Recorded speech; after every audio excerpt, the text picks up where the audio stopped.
C'est un livre-objet qui présente à la fois le débarquement, l'histoire du débarquement et de la bataille de Normandie. Mais dans ce livre, il n'y a pas qu'un récit historique classique, militaire en partie, il y a aussi un récit humain.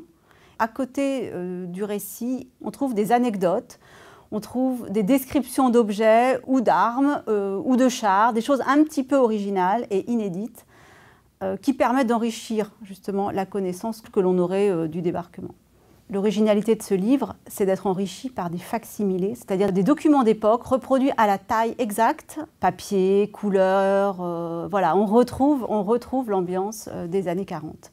Et ça donne au livre une vraie vie. Le tract, l'affiche, le journal d'époque apportent un vrai plus dans la lecture.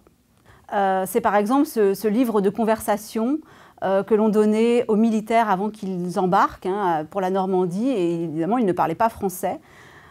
Donc on leur donnait quelques mots de vocabulaire avec quelques pages sur la prononciation. J'ai faim, j'ai soif, je veux du café.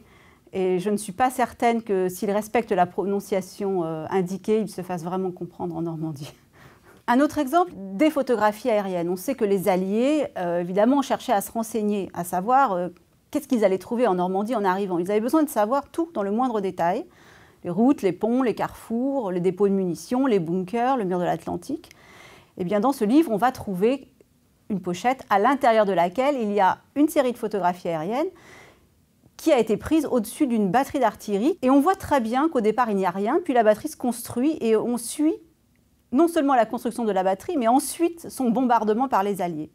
Ça, voilà, ça c'est un document assez inédit et franchement intéressant.